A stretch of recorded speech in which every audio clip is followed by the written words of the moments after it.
Just keep going and don't look back. And look forward from where you're at. There's some jealousy in your rear view. Wave hello, hello, hello. Push that pedal to the max. Count that money that's in your lap. There's some jealousy in your rear view. Hello, hello, hello. Everybody, they gonna sing hello. Let's go.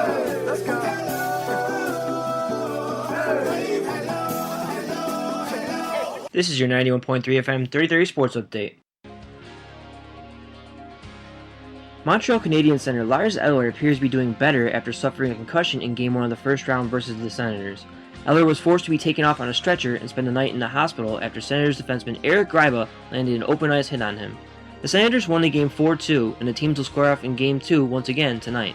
Elsewhere in the AHL, 3 other Game 2s are scheduled tonight. The Penguins hold a 1-0 lead over the Islanders, the Blackhawks are up 1 game on the Wild, and the Sharks own a game on the Canucks. Last night, the Capitals took Game 1 with a 3-1 win over the Rangers. The Blues lead their series 2-0 after defeating the Kings 2-1. Barry Jackman scored the game-winning goal in the final minute. And the Red Wings defeated the Ducks in overtime 5-4, despite blowing a 3-goal lead in the third period.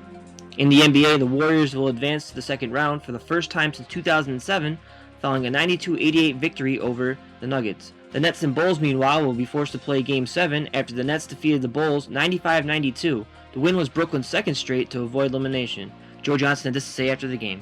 It's been a great series. It's been back and forth, a game of runs, and, now it comes down to one game. And, I feel like we got a pretty good chance.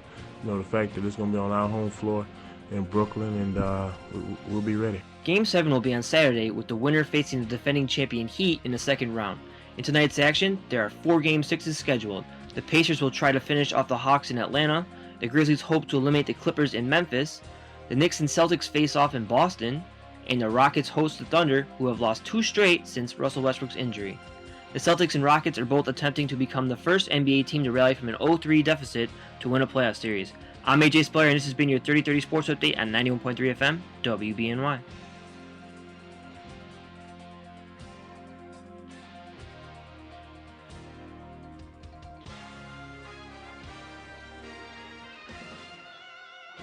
This is the Sports Reporters Radio Show. I'm the host, AJ Speier, joined alongside Aubrey Gibert. The Bills got 2 wide receivers, Robert Woods, Marquise Goodwin. We got a guy who went to the Olympics, finished 10th in long jumping.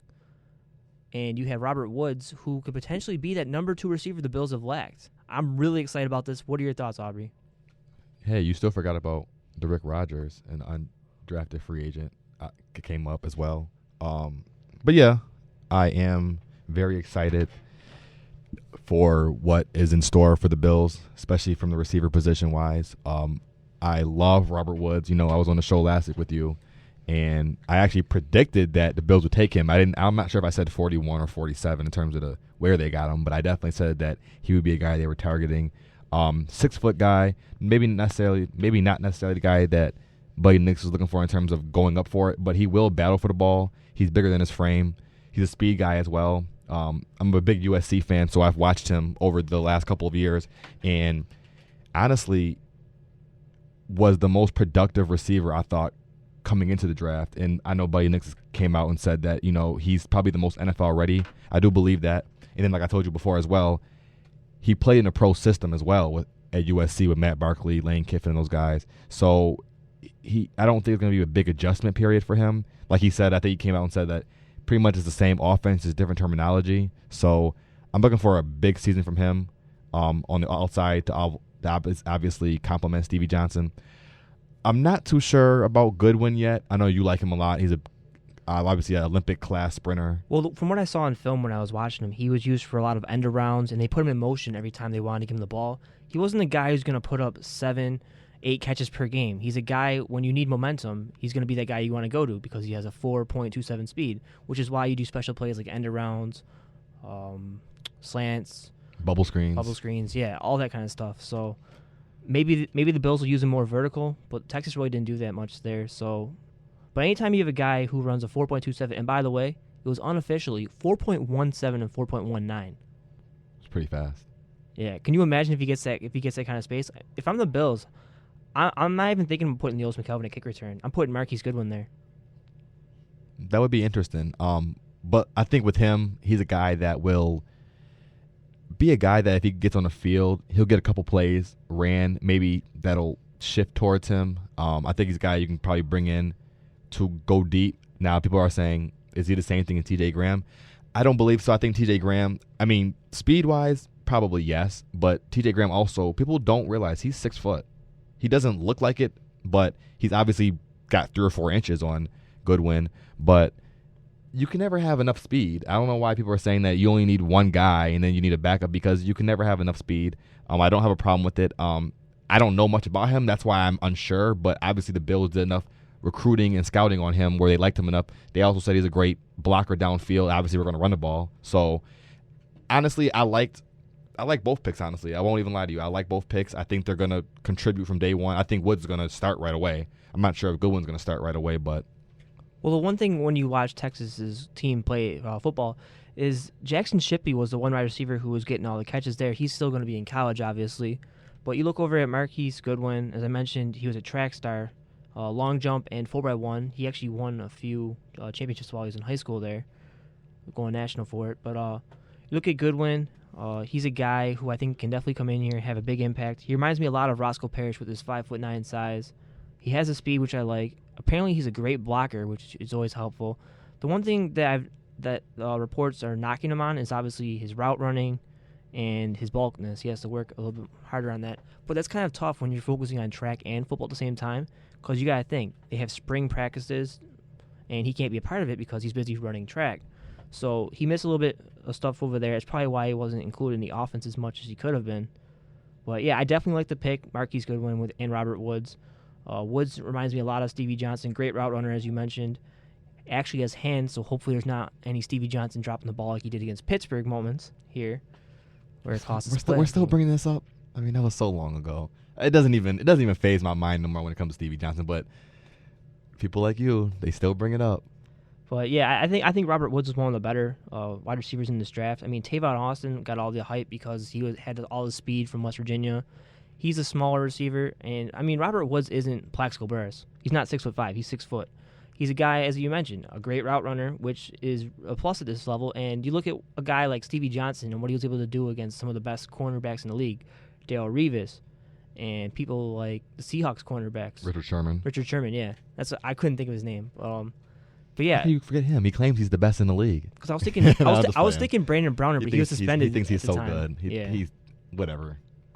Move on. But yeah, when you look over at Stevie Johnson and Robert Woods, both of them are great route runners. Which, if you don't have the speed to get past someone, you got to have the right kind of moves to get past these cornerbacks and get past these press coverages. And hey, if he pans out, the Bills have 2 great receivers, and for the rookie quarterback EJ Manuel, who's more than likely going to start. I had an interesting stat I shared with you before we came on the air about how many first-round quarterbacks are starting in the NFL. Currently 23, and if EJ Manuel starts, he'll be the 24th first-rounder who's starting right now. Yeah, we talked about this last week, in terms of should he play right away. Everybody's obviously saying he's not ready to play right away, so there's a lot of concerns there. I was the one that said, put him out there. We're not a playoff team, I don't think, this year. Put him out there. Let him go through his problems. You obviously don't think he should be playing right away, but I think it's a situation where it's set up for him to have the job, I believe. I don't think they're going to come out publicly and say, hey, Manuel is the starter and he's the one that's, he's up to lose the job. I think he's going to get split reps with Tavares Jackson and Kevin Kolb, and they're going to duke it out. But, like people say, if you take him in the first round, you don't take him in the first round to sit. It might be favored to, but I don't know. We'll see. What do you think? I have an interesting history about quarterbacks who are taken in the first round and whether or not they sat or not. Looking back at the 2012 draft, you have Andrew Luck, Robert Griffin III, Ryan Tannehill, and Braden Whedon. All of them started. So that's 4 quarterbacks right there. You look at 2011 draft, Cam Newton, Jake Locker, who was on the bench, Blaine Gabbert, Christian Ponder, who was behind Don McNabb for 6 games, but then he came into the starting lineup. But you get where I'm kind of going with this. And you look at 2010, just for another example, Sam Bradford, Tim Tebow, obviously he wasn't going to start. 2009 is the last one I'll go with this point. Matt Stafford, Mark Sanchez, Josh Freeman. All of them end up starting. Yeah, obviously some of those quarterbacks have had success, like Andrew Luck and RG3, who led their teams to the playoffs in their first year. I think Cam Newton is developing. I don't think he has as great of a team around him as those other guys do. And then you have guys like Jake Locker. But you look at those kind of teams, they're teams who had nothing really to lose by putting them in there. And basically, you talk about the Bills, the Patriots are going to own this division going forward. And with Miami's moves, they have a pretty good chance themselves to own this division. And I'll get in more to the NFL comparison of whether or not the Bills are a playoff team going forward. But right now, I just want to focus on the draft. You look at the other positions the Bills have upgraded so far. You look at linebacker, Kiko Alonso, possible starter now that the Bills traded away Kelvin Sheppard for Jerry Hughes. We're actually going to have a guest talking about this later on. Phil B. Wilson, he's the Indianapolis Star beat writer. He covers the Colts for them. So stay tuned for that. It'll be at 3:35 when he calls into our show. But you look at Kiko Alonso now with the opportunity to start next to Nigel Bradham. A lot of inexperience there at the position, but I think we can agree that there's a talent upgrade now. Oh, yes, definitely. One thing, I didn't really know much about Kiko Alonso, not going to lie to you. I did want Kevin Minter, who went a pick before the Bills to Arizona. He was the guy I told you the Bills were going to try to draft, and he just didn't go their way. Yeah, so obviously they missed out on him. But I looked at some tape of him, and while nothing, really stuck out, one thing that I did notice is that he flies to the ball. He's a big hitter. Yeah, he flies to the ball. I think one thing with linebacker, the biggest thing when it comes to playing linebacker at any level is your instincts. You just have to have that instinct where you know where the ball is going. Sometimes you might be wrong because there are times where you might guess and be wrong. Even Ray Lewis sometimes, guess wrong. But I feel like if you think it's going to go, if the ball is going here, you have to hit the gap full strength. You can't be halfway with it. And I think he's a guy that, he had a burst. There was plays where I seen he got to the quarterback before the ball was even handed off to the running back. So, I expect some rookie mistakes from him. Obviously, he's a rookie, but a guy that I think will definitely start next year. An inside linebacker, probably next to Nigel Bradham, depending on if they want to start him on the outside or inside. But is a guy that, I think from the linebacker position, you want to have to fly downhill and get whoever has the ball. When I look over at Kiko Alonso, obviously he's a great hard hitter. He's a guy who ended up falling farther into the second round because he's had some run-ins with the police. There's some character concerns. But I like the fact that you mentioned that instinct is a huge part of the position at inside linebacker. I like to think of that, and I like to think of intimidation. You look at some of the better inside linebackers in the league, Brian Urlacher, Patrick Willis, Ray Lewis. They all had intimidation factors as well. That really helped them out. Another solid linebacker for a while had been Nick Barnett, but you never really associated the term intimidation with someone like a Nick Barnett or a Paul Posluszny who couldn't handle coverage but was a great tackler. London Fletcher, I don't know if I call him an intimidator or not, but he's a guy who would get tackles. But whenever you talk about the great defenses in the league, you talk about intimidation. The Pittsburgh Steelers, when they had James Harrison, intimidation. Baltimore Ravens with Ray Lewis, intimidation. And you get where I'm going with this. Yeah. I definitely agree. And then I think even with round 4, the Bills went with a Duke Williams safety out of Nevada that we talked about is a guy that... He's a nasty hitter. He's a linebacker in a safety's body from the film I looked at. Also a guy who has had troubles in the past. So character is a big issue with him along with Alonso. But guys that... Go ahead. They said he's matured since and he's become a really good leader since. Obviously, when you're young, you're going to make bad mistakes. Don't let that affect a kid's draft stock. He went to Nevada, and that's why he was taken when he was. But as far as the Bills are concerned, if Duke Williams can come in here and start... The Bills had a similar situation, I think, with Denoris Cersei, I want to say. Mm-hmm. When he got drafted, he was in the 4th round, I believe, because of character concerns. Yes, he was. I remember from North Carolina. He was along with the Butch Davis and the whole scam that went on those couple of years. So you're now looking at the possibility of Denoris Cersei, Duke Williams, and Aaron Williams fighting for that strong safety position. Yeah. I'm not sure if Duke can come right in and start right away, but it's a guy that even they talked about possibly he's very versatile. He can come in and play the slot corner. That's one thing the Bills didn't pick up, so the numbers there aren't very great. Well, they have a nickel corner. It's Ron Brooks.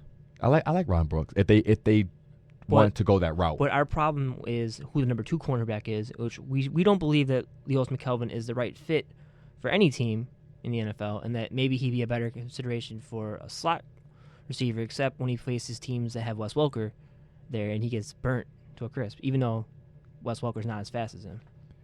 Can we agree that with this draft, especially on the defensive side of the ball, that the Bills are at least on paper more intimidating now? Can we agree with that? I think that's where they were going with this draft. They were looking for guys that are going to fly to the ball and just make you think twice. I think that was the biggest key, and I think that they might not have necessarily gotten better, but there's guys in our defense that you have to game plan for now. Well, let's face it. Not necessarily with the draft, but Kelvin Sheppard did not intimidate anybody. Okay. He was a guy who ended up third on the team on tackles. You ever heard him in interviews and how quiet his voice is? yeah, it's surprising considering he's from the SEC too. Yeah, from LSU. So you kind of wonder like what went wrong with that pick there. I believe the Bills took him in the 3rd round. Just one of those guys who didn't pan out. They ended up trading him to Indianapolis for Jerry Hughes, who a lot of people seem to want to give up on, but he played 6 games as a starter in Indianapolis. He ended up posting 4 sacks in a 3-4 system where he was the outside pass rusher. Dwight Freeney and Robert Mathis, both of them were injured at certain points, so that's why he was inserted into the lineup. But a lot of people call him a bust, but he was behind Robert Mathis and Dwight Freeney. How much playing time do you really expect to get there? Yeah. Also, I believe, I'm not sure, coming out of TCU when he got drafted, he was originally a linebacker to begin with, I believe, a 3-4 linebacker, and got transitioned to the 4-3 defensive line. So I think it was a transition period when it came to that, and now he's going back to his natural position, which is on the outside. I see him as a 3rd down pass rushing specialist. If not, I don't think he's going to start, but the more the merrier. I mean, this is a guy who put up 30 sacks in 2 seasons in his career over there. I mean, great pickup by the Buffalo Bills if he can pan out. From what I see, he's got a lot of speed, as we've mentioned so far. So the Bills now have 2 defensive pass rushers who can play the spot, who can cover tight ends, which is going to be a big concern for the Bills when you look at a team like the New England Patriots, who have Aaron Hernandez, Rob Gronkowski. It's the kind of the direction we've seen so far in this NFL. A lot of teams now drafting for 2 tight ends.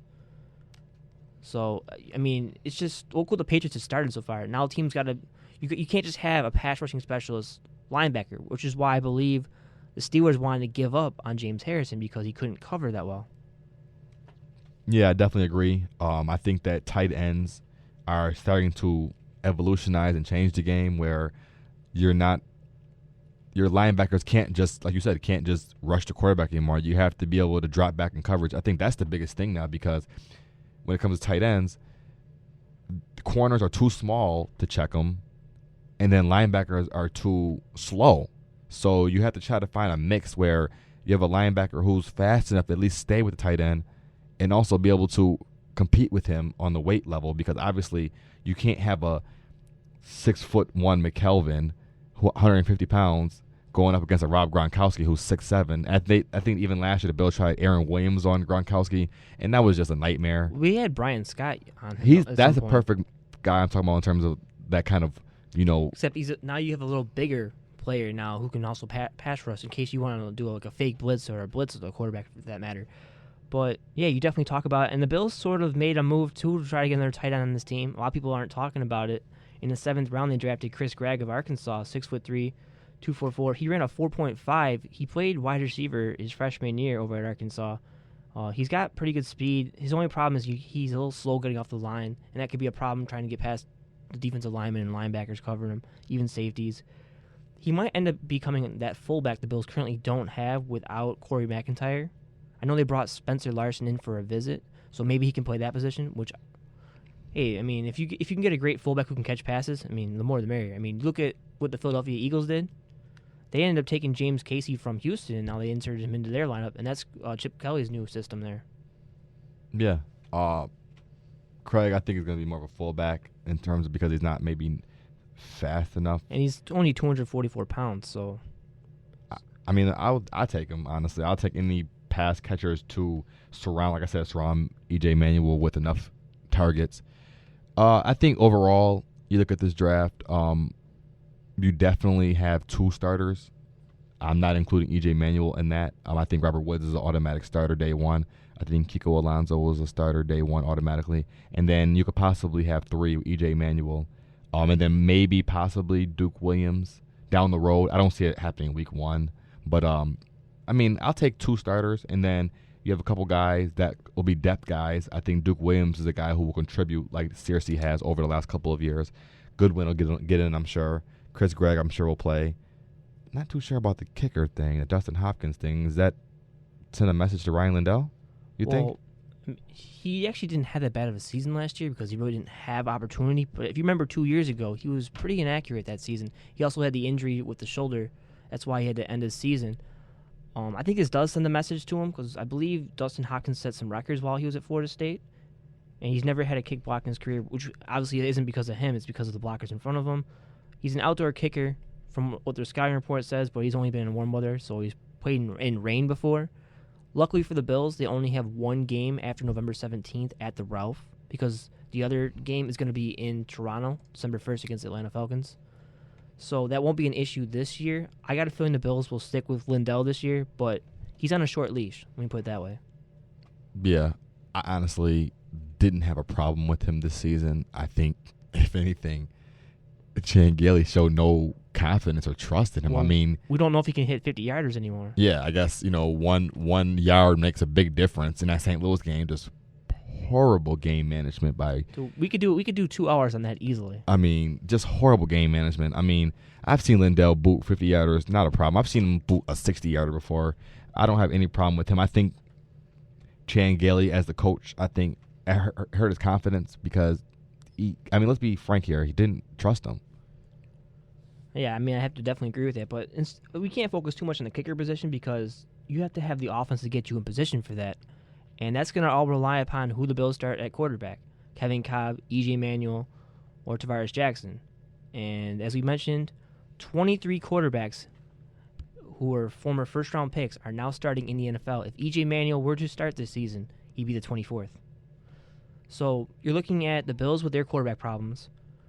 You have Tom Brady in the division, who's obviously the best quarterback, hands down. So he's probably going to end up winning the division just because you got to have a guy who you can trust in the fourth quarter, who obviously the Bills have question marks with. Ryan Tannehill, he showed some signs this past season. They upgraded the wide receiver position. He now has Mike Wallace, Brian Hartline, Brandon Gibson, Armand Bin, so he's got to upgrade there. Obviously no running game, so you have question marks at that position. Tight end, they end up having Dustin Keller now. Obviously, they have the left tackle concerns with Jonathan Martin there. They tried to get Brandon Albert at the draft. It didn't pan out. So I look over at the Miami Dolphins. They end up drafting Dallas Thomas. I believe it was in the 2nd round. He's going to play the right tackle position. So they upgraded there. I like what I see from this Miami Dolphins team.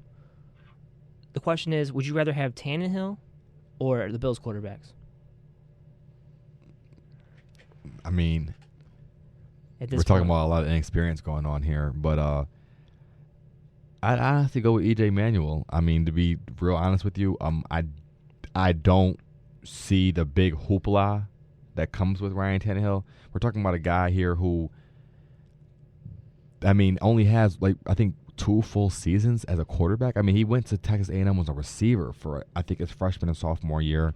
A guy who really, honestly, was like E.J. Manuel and coming to the draft, just shot up the board. A guy who was not even projected to be a first-round pick and just shot up the board. Some argue that the only reason why he was drafted that high is because the offensive coordinator was his former head coach at his college. So yeah, that definitely had something to do with it. I definitely agree. I think with all the moves that Miami has made now, I think it's got to the point where now it's where Ryan Tannehill, okay, you got Mike Wallace in here. We got you, Dustin Keller. And you got Brandon Gibson. We got you, Brandon Gibson. Borrowing a left tackle, we got you what you need. Now go out there and get it done. They might not have a great running game. Lamar Miller, I think, is projected to be the starting running back this year. Currently, I looked at Ourlads, which is the only one who really does like a projected depth chart lineup. They have Daniel Thomas currently ahead of him. Okay, I forgot about Daniel Thomas. Lamar Miller. But, Lamar Miller is more of a Reggie Bush. It's more of a running back by committee, I think, going on there. But the league's shifting to passing anyway, so it is true. I don't really. They're gonna definitely compete this year. They might fight for a playoff spot. I just think that this is gonna really show us what Ryan Tannehill is about. They usually say it takes year 3 I can agree with that, but I think now he has a lot more weapons than a lot of people have had in their second year in the league. So I really think there's no excuses for him this year. The defense is always top 10 every year, so that's never been an issue for them. And then, well, they've added to their defense now. Let me just go through, because you remember the great offseason they've had so far. Obviously, they've had Cameron Wake, who's been a great pass rusher coming out of the CFL. They end up drafting Deion Jordan, trading up with the Oakland Raiders to get to that spot. So they now have what you would think would be two good pass rushers. You have Randy Starks, Paul Salai, who've been proven veterans who can play the defensive tackle, so I like that. Linebacker position, Cole Amisi, jury's still out on him. Donnell Ellerby, a guy who I think was very overrated and got overpaid this summer. And then you have Philip Wheeler coming in from the Indianapolis Colts at linebacker. So on paper, they look like they've improved a little bit. I mean, they had Carlos Dansby before. I forgot who the other linebacker they got rid of. I think it was Kevin Burnett. yep. So I think they've added speed, which is what you need in this league now, so you can cover tight ends. I think that's what they wanted to do with that. Then you look over at the cornerback position, Brent Grimes, Richard Marshall, Jamar Taylor, who they drafted. Those will be the top three guys. Rashad Jones will play strong safety, Chris Clemens at free safety. So when I look at this Miami Dolphins team, I see a team that's a lot faster and has a pass rush, which could work in their favor. But the question is, if Ryan Tannehill can't get the job done as a quarterback, are they going to be a team who makes wild card? I think they're more of an 8-8, 7-9 team. And when I look at the Bills team compared to Miami, because a lot of people seem to think Miami is the second best team in the division at this point, I think the Bills are pretty much right there with them. And we'll talk more about why when we come back from the break. The WBNY 25 is a weekly countdown of the top songs by airplay here on Buffalo's Original Alternative. I'm Tom Connolly, and each week I'll count down the top 25 songs and tell you a little bit more about the music you love. The WBNY 25, Tuesdays 7 to 9 a.m., rebroadcast Fridays 7 to 9 a.m., only here on 91.3 FM WBNY. And so it begins. Voted Best Music Store 4 years running by Art Voice, Allentown Music buys, sells, and trades new and used instruments, accessories, PA systems, and much, much more. They also take care of your guitar and bass repairs, restringing, and maintenance. Located at 1113 Elmwood Avenue, Allentown Music is open from Monday through Friday, noon to 7, and Saturday, Sunday from noon to 5. You can give them a call at 716-883-2341 or check them out at allentownmusic.com. They gon' love me for my ambition. Easy to dream a dream, though it's harder to live. They gon' love me for my ambition. Easy to dream a dream, though it's harder to live. Look, they gon' love me for my ambition. Beautiful music, painting pictures, it be my vision.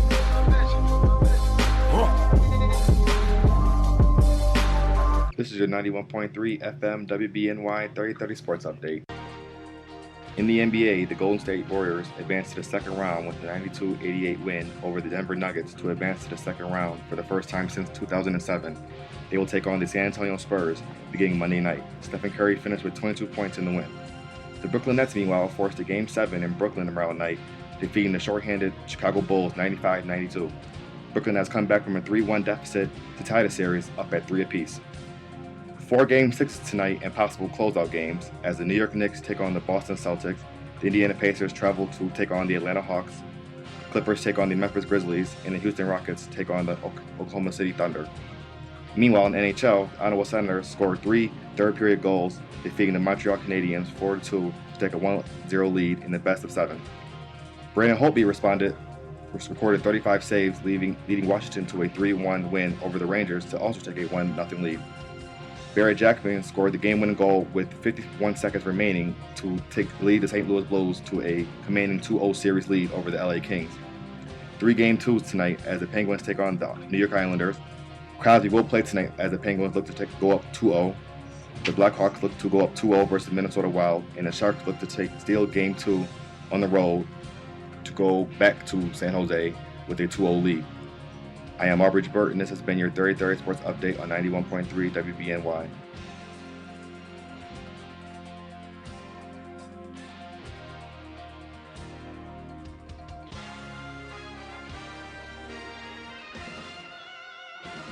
That was Aubrey Gibert's first sports update ever in the history of the Sports Reporters radio show. I'm so proud of you.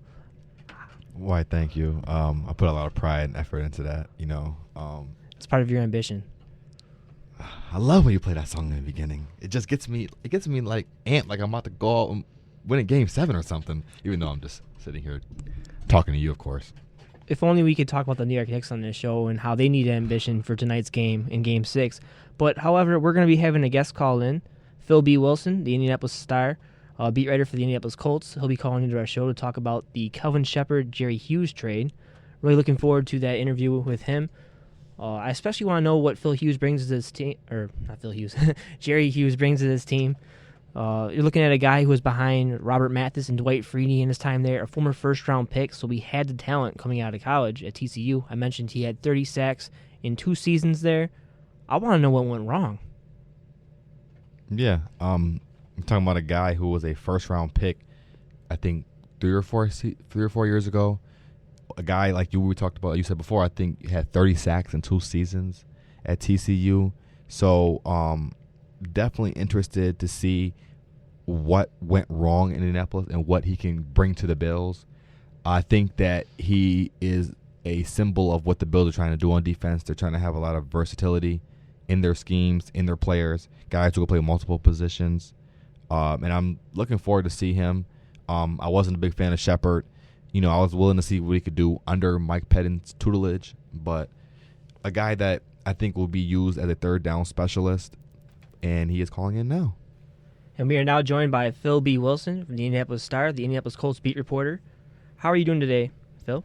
Good. How you doing? Sorry about that. I was writing a story on international football players, so I tied up here, but nice to join you. That's all right. Let's not beat around the bush. Why did the Colts decide it was time to move on from Jerry Hughes? Because Jerry Hughes they were convinced could not play in this league.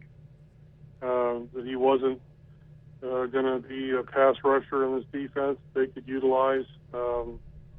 He had 3 years to prove that he could win the one-on-one battles and get constant pressure, and unfortunately, most of the time he got swallowed up by the big offensive tackles. He had the speed, he didn't have the dexterity or the strength to get off blocks, and they knew they didn't have him in their plans, so they decided to give him a chance to go somewhere else and prove himself and unload his contract a little bit, and they got something in return, kind of an insurance policy, and Kelvin Sheppard, because Pat Anger, the 2011 leading tackler, is coming off a second surgery on his right foot, and he's probably 235 pounds, ripping wet. He's not a true inside backer, so that's a spot Sheppard played at LSU, and he's comfortable with. And so they got a player who fits the scheme better, and they unloaded a player they didn't see in their future. Now, with the Colts acquiring Kelvin Sheppard, do you see him as a guy that will come in and start right away, or do you see him as a guy for depth reasonings? It all depends on Anger's foot, I think. Pat is a warrior, and he played hurt last year, and some people got down on him, but I know how much he was in pain, and he didn't want me to write about it much because it would come off as an excuse. But he broke his foot in the first preseason play last season and got a screw put in there, and he came back to the regular season, played 11 games, and he was in pain the whole time. The surgery didn't take. So he had another surgery in January. So even though he probably is not ideal in terms of his weight, for inside backer, he was a tackle machine in 2011. They'd like to have him back there with Jarrell Freeman, but if that foot doesn't heal, if he still has problems, I don't think they'll hesitate to put Sheppard in there. Sheppard I talked to the Buffalo Rider, he's a 2-down backer. He's not one you want to get caught up in space too much in pass coverage. Yeah, 150 tackles in 2 years. The biggest knock on him was there weren't any impact plays. There were always tackles down the field. So that doesn't sound, inviting or opportunistic, but the fact that he has a high tackle count tells you that he'll find the ball, and he'll usually make a stop. It's just a matter of where he does it and when. All right, so you look over at who the Colts ended up giving up to get Kelvin Sheppard and Jerry Hughes. He played behind Robert Mathis and Dwight Freeney. This past season, they switched over to the 3-4 defense. Mathis and Freeney were injured a little bit. Hughes came on and had 4 sacks. So how did you feel Mathis and Freeney mentored Hughes coming into this league? Oh, he had the best guys in the league to learn from. You mentioned the 4 sacks, but you need to mention how 2 of them he didn't have to tackle anybody. He ran one guy out of bounds, and the other guy went and took a knee or went down, behind the line of scrimmage, and he was the closest guy to him. The year before when he got a sack, it was because he ran a guy out of bounds. So 3 of his 5 sacks were because of circumstances, and it wasn't because he beat a guy across the line. It was because the quarterback scrambled out of the pocket, and Jerry just ran around and was close. So still the same problem. Mathis and Freeney can get off blocks, or they could, and they continually proved that as a Pro Bowl tandem unlike any other in the league. Hughes still has to develop strength. If he can get that strength, then, maybe he can make something of himself in Buffalo. But as of now, we were convinced that he wasn't in their long-term plans, and really, if you watch the games over again and you see how many times he got manhandled to the line, I think I remember 2 sacks where two really good plays where he pressured and beat a guy inside or out, and it was with speed. It wasn't with strength. As a writer said to me, he's a one-trick pony. Well, until you learn how to develop that strength, all you've got is speed. And guess what? Everybody in the NFL is fast. You got to have strength to go with the speed.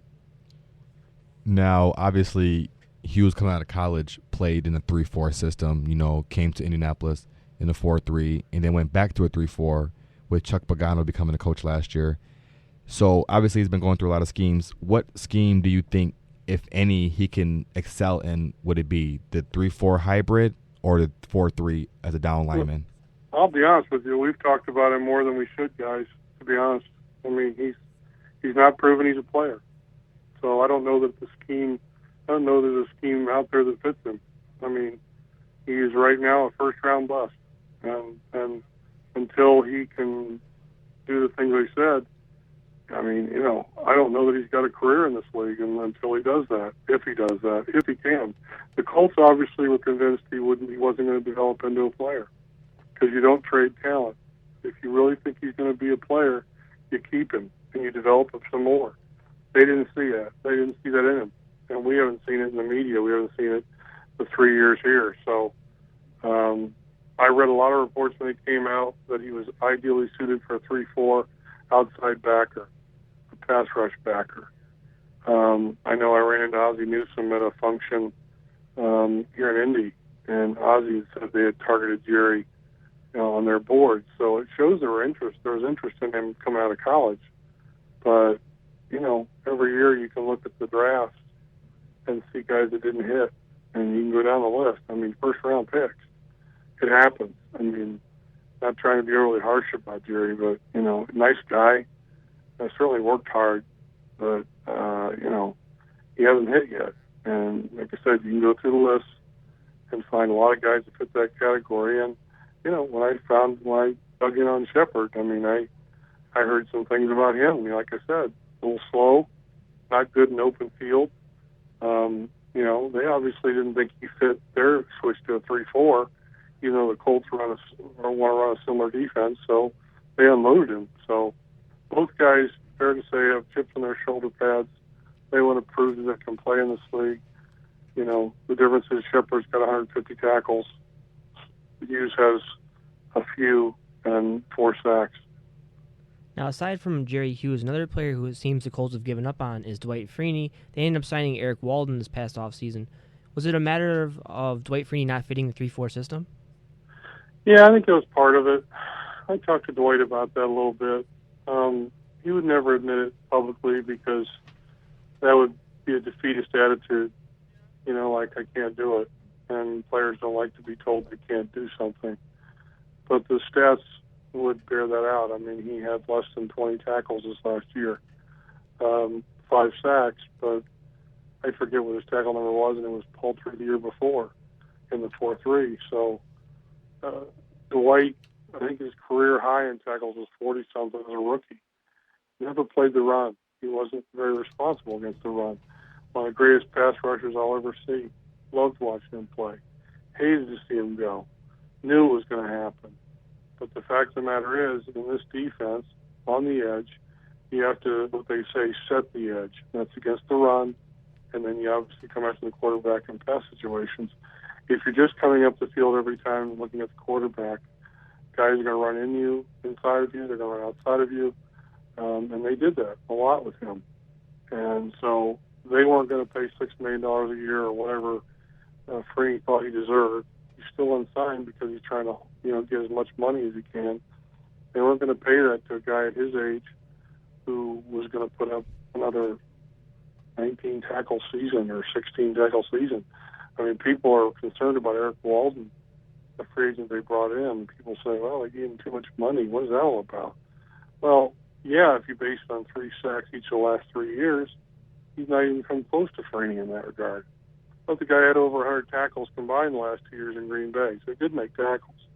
And as Pagano and Ryan Grigson said after he signed him, he sets the edge. And that is so important. Corey Redding, the defensive end, taught me that last year about the 3-4. It might be one of the single most important things to do in this defense. The outside guys must set a strong edge to bounce people inside and control what the offense does to it. If you don't, they can just hammer away at you at will. They can do whatever they want, and your defense collapses. So I'm gonna be really interested to see how Eric Walden, comes in here, sets the edge, and how much Bjorn Werner, the first-round pick out of Florida State, the German import, how much he gets on the field to rush the passer, because he's a noted sack guy, 13 last year at Florida State, and you wonder how much they will try to assimilate him, maybe in passing downs, and maybe Walden is your rundown guy. I want to switch sides of the ball now, go to the offense. Like the Colts last year, the Bills ended up drafting the first-round quarterback. What was it like for you watching Luck progress during his rookie year? Really enjoyed Andrew. I get asked about him more than anybody, and rightfully so. I was sold on him before he came. I watched 7 games at Stanford because I knew there was a lot of pub about him, and he blew me away. Just how he managed the game. But here, the one thing I didn't see from college is how tough he is. I mean, he took 41 sacks. He got pounded on. The line was awful at times. And Andrew stood in there. He took hits. He fired balls going to his knees. He made clutch plays when the situation called for it. He didn't hesitate to tuck the ball and run when he had to. I think he had 9 or 10 first down runs at one point. He's gritty. He's a gamer, and I don't think that measurable or that intangible is always evident or obvious in players when they come out of college. You see it, when they face adversity. It's the old saying that adversity isn't, respond to adversity. Character is not formed from adversity, it's revealed.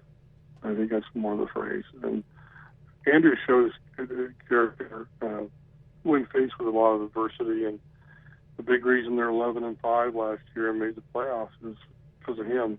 Without him, they wouldn't have made it there. They would have been where everybody predicted them to be, 4, 5, 6 wins. Quarterback league, they've got a quarterback to build around. This line is better this year. I think Andrew's just scraping the surface. I won't be a bit surprised if he's better, even though a lot of fans are fearing that the team will drop off because it was just so inspiring and so unexpected last year. But Ryan Grigson has tried to build a line. He spent draft picks. He spent money in free agency. And I'll be real interested to see how that works out. Now, with that said, the Houston Texans obviously have been the AFC South champions the last 2 years. Is this the year the Colts overtake them and take the division? Well, if they don't, I don't know when they're going to do it. In terms of, the they got to 11 wins, and Houston was at 12. If they're going to improve, then you'd have to think 12 wins would get them a division. Houston's never won here, so they have that, and the Colts have that in their corner, that they're confident they can beat them here. They just have to go to Houston and do it, which they haven't done the last 3 years. And those games, last year's game was a little closer, but double-digit losses each of those 3 years. But I'm curious because I just did a write-up on Houston for a magazine, and I talked to a couple of writers who cover them, and they've added Ed Reed, they've added Shane Leckler, the punter, for field position. They've got some things to sort out on the offensive line on the right side, whether the rookie Brennan Williams will play or whether Derek Newton can come back from surgery. But they still have the stars in place. Arian Foster's phenomenal. I think the world of him. Question probably becomes with Arian Foster and J.J. Watt, the Defensive Player of the Year, and Andre Johnson, Andre the Great, Andre the Giant, whatever you want to call him. He's phenomenal too. The question becomes, can Matt Schaub raise his game when it matters most? He was outplayed by the elite quarterbacks last year. Aaron Rodgers, Tom Brady twice. He's going to face some good ones this year. Colin Kaepernick, Peyton Manning again. In those games, he has to rise up and be a leader. You can't just hand it off to Arian Foster all the time. And, people in Houston are real ticked off about how that team folded down the stretch. Lost 2 games at the end of the year, including the Colts. Cost themselves #1 seed and AFC home field advantage. And they got to get that. They got to seize the opportunity because, the window doesn't usually last forever. Talent and with good teams. And I like the Texans. I like the personnel. I like what they're doing. I think it'll be a dogfight between the Colts and the Texans this year. Last question I wanted to ask you before I let you go. A lot of ESPN analysts and national experts have been criticizing the Bills' decision to draft E.J. Manuel. What were your thoughts on that? Oh, I don't know. I mean, people ask me in radio and when I'm talking to friends and family and whatever colleagues, what grade do you give this guy? What grade do you give this team? And I give the same answer I give to that question. The NFL guys, they study more film than I do. They know these guys better than I do. It's like Clint Eastwood used to say, and Magnum Force, I think it was, a man's got to know his limitations. I write about football, I cover it, I try and learn about it as much as I can, but opinions expressed or hard-line, views are measured, they're made or they're extended with educated insight and always with the ability to say, hey, I could be wrong. NFL teams are wrong every year in the first round, as we talked about. They obviously like this kid better than the other ones that we thought were going to go higher. I've seen him play at Florida State a little bit. Seems to have a lot of talent. But again, like we saw with Buck, there's a lot of intangibles and things that come into play when he gets to the NFL.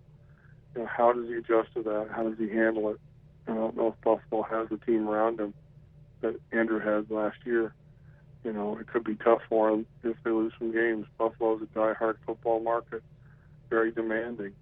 But, you give people the benefit of the doubt when a guy hasn't played in the NFL. You say, well, we'll see. Because, within a year or 2 or 3, we're going to know whether you were right or wrong to take him. All right. Thank you, Phil B. Wilson, for joining our show, the Indianapolis Colts beat writer for the Indianapolis Star. Thank you. Thank you. Cheers, guys. All right. Thank you. All right. So, yet again, another person who says, at this point, all you can do is hope the Bills made the right decision at quarterback. A lot of people seem to think that the Bills reached when taking him, and I'd have to agree. I mean, you're looking at a guy who, while he can throw in bad weather situations, you're talking about a guy who's down south. He's going to be coming to where it's a place where it's obviously colder. There's going to be snow. You don't know how he's going to handle that kind of weather. You don't know if he's got the intangibles to be a great quarterback. We know he can run the read option offense a little bit. We know he has a pretty strong arm, but we just don't know what he's going to do in this league. It's a project. It's a mystery. Hopefully the Bills made the right decision. Well, we'll find out soon. But going back to what I promised you before we went to the break, are the Bills better than the Miami Dolphins? I'll let you start off, Aubrey. on paper right now, no. On the field, probably not. Is the disparity in terms of wins and losses going to be that much of a big difference? I don't think so. If I had to go right now, just top of my head, I'd probably say Miami will probably win within probably between 8 to 10 wins. I think the Bills are going to win 7 or 8. If 7 or 8 wins, depending on what happens at the quarterback position. But I think the thing is both teams still have a question mark at the quarterback position, along with the Jets. I think the only surefire starter quarterback in the AFC East is Tom Brady. So I think when your quarterback position is not settled, it's up for debate, I think, in terms of who's better, because both teams don't really have a established starter yet. I mean, Ryan Tannehill has 1 year over Manuel, and they have probably better supporting cast players. So as of right now, I'd say no, but I don't think the difference is that much that people are making it. I think if the Bills have a healthy Scott Chandler, they might have a better team than Miami this season, just from the standpoint that they have an established run game, which is really important in this league. I mean, you have C.J. Spiller, Fred Jackson. The one big question that everyone's failing to realize is that he's going to get touches this year, more than likely.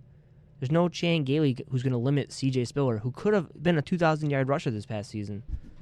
So I'm definitely looking forward to that. You look at what they got with Robert Woods, and I mean, I know it's tough to come in as a receiver and establish yourself right away in your first season.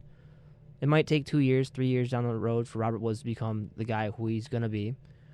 T.J. Graham, no one really knows what to expect with him so far. He really wasn't put in a role last year because of Donald Jones. So we'll see what happens with him. Marquise Goodwin, I mentioned, he's a guy who can be a game changer for this team. And then obviously Scott Chandler, with his health, he can be that red zone target who they didn't really target much last year. But you're talking about a Syracuse team that like to throw the ball to the tight end. The Bills brought in Fred Davis for a reason. They want to get the ball to the tight end. It doesn't matter who it's going to be. So from an offensive standpoint, I think the Bills will be fine, even if it is E.J. Manuel at quarterback. On the bright side, if the pocket collapses, and believe me, it will collapse because they didn't address the left guard position, he can run outside the pocket. Just real quick, Derek Rogers, the receiver they picked up in the undrafted free agent. Do you see him making the roster? I mean, I honestly see him as a guy who could, in a year or two, become a starter in this league. Well, as buddy, I'm sorry, go ahead. It's as Buddy Nick said. I mean, he has to prove that he's off marijuana. So one question real quick, speaking of that, just sorry to go off topic. So why did he not get drafted, but Tyrann Mathieu got drafted? That's my biggest. I don't get it. Why would one be drafted over the other one for the same incident? Well, I think the fact that he went to a different college. I mean, he went to Texas Tech. It's a little bit of a smaller school than it was at LSU school. And he saw the talent you could have with Mathewson, or as everyone else likes to call him, Honey Badger. But, yeah, there's a difference in school he went to. So, obviously, going to an SEC school, he faced better competition. More teams are willing to take that character risk there. I think the reason why he went undrafted, he went to Tennessee Tech. I believe they're still an SEC team, right? They just don't. I'm not too sure. I don't think they're SEC. I'm not too sure. I'm gonna have to research that for next. They said that he was the best out of those three. That Justin Hunter, Cordell Patterson, because he played at Tennessee. People forget his sophomore season before. Yeah, he pretty much getting dropped. He dominated. But then obviously he had the issues where he had to leave the school there, obviously, and go to Tennessee Tech. So on field, he's good enough. It's just off field. Well, let's not forget, Matt Barkley once showed potential his junior year, and then he regressed his senior year. So we don't exactly know if what we saw was a fluke or not. But if I'm the Buffalo Bills, I want to see if he can come clean and just stay off the marijuana. If he can, and he shows he has ability in training camp, because that's what that's for. That's why you have all those 90 roster spots that you have. Give him a chance, and if he can prove he can handle it, maybe he might end up being a starter opposite Stevie Johnson. And I have no problem with that. I mean, you're looking at a team that has a lot of question marks at receiver. Yes, they upgraded with the draft. They got a speedster in Goodwin. They got a guy who can route run in Robert Woods. T.J. Graham, you would hope he would upgrade. He was a third-round pick who a lot of people felt they reached for. But I definitely feel like the Bills are definitely a better team than people are giving him credit for at wide receiver. And if E.J. Manuel can be who Buddy Nix and Doug Marrone think he can be, who knows? Maybe this is a team who can go 9 wins. I like the defense this year. I think Marcel Darius, with his brother being, a year since his brother passed away, he'll have a much better season. Kyle Williams is 2 or 3 years removed from being a Pro Bowler. Mario Williams, he's not having the injured wrist problem anymore, so you figure he's probably going to have a pass rush. Manny Lawson can cover tight ends. He can also pass rush himself. Gilmore in year 2. Gilmore in year 2. You think Nigel Bradham can probably do a good job. They got Kiko Alonso. Maybe he starts. Maybe they sign Carlos Dansby like every Bills fan has basically pleaded for. Dansby for Bills on Twitter with the hashtag. We mentioned Leos McKelvin could be a problem, but you look over at Mike Pettin. He ended up making Antonio Cromartie a good corner, and a lot of people are giving up on him from San Diego, so maybe he can do the same with Leos McKelvin. Safety position, Jarris Byrd. Hopefully he reports currently he doesn't want to show up to OTAs because he doesn't want this 6.9 franchise tender. He wants a long-term contract. Bills have a question mark at strong safety. Denoris Cersei, Aaron Williams, and possibly Duke Williams. So we'll see what happens there. The kicker could be an upgrade too. So I do think the Bills are better though, but the jury's out on that. You look at the Patriots, no one's going to beat them. Even though they've regressed to receiver, it's still Tom Brady. Amendola can easily fill into Wes Welker's shoes. He's a faster receiver anyway. Michael Jenkins isn't going to be a starter. I don't care what anybody says. He's only there for blocking purposes. Donald Jones could start. He has potential. He's going to be in a Belichick system. Brady's done more with worse in the past, so I'm not worried about that. And with the Jets, they have 5 quarterbacks they're currently going through. They don't know who they want. It could be David Garrard. It could be Geno Smith. It could be Mark Sanchez. We don't know. I'm not sold on the wide receivers. At least they're getting San Antonio Holmes back. You look over at their defense. They've switched Quentin Coples now to linebackers, so they have a lot of question marks over there. They just lost Bart Scott. They ended up having to re-sign Kelvin Pace. They didn't want to do that. They think D. Milliner is going to be the next Darrelle Revis, so we'll see what happens there. But next time on the Sports Porters Radio Show, we'll talk more about the AFC as a whole and how the Bills compare. Are they a playoff team? Are they not? I mean, obviously the Patriots are probably going to win this division. There's a question mark of, is Miami a playoff team themselves because they've upgraded? But we'll get more into the conversation next week. Obviously, the NFC is pretty much the league that I think, or conference that I think is going to dominate this season and possibly have a Super Bowl winning team there. But we'll talk more about it next week. This is Sports Porters Radio Show. I'm the host, AJ Speier, alongside Aubrey Gibert. Real quick, Knicks fans, don't worry. We're winning tonight. Book it. Stephen A. voice. Oh, and I wanted to apologize for everyone for why we have not talked about the New York Knicks. See, Aubrey and I are currently working on this demo here, and we need to do a team that we're a local team for, so we have to work on the Buffalo Bills and talk about them more. We'll talk more about the New York Knicks next week, though. I promise you at least a 30-minute show on the New York Knicks next week. So I'll make everyone happy. If they advance, which they will. Yeah, J.R. Smith needs to show up. So is Carmelo Anthony. They will. This is the Sports Porters Radio Show. I'm the host, AJ Speier, alongside Aubrey Gibert. Thanks for tuning in.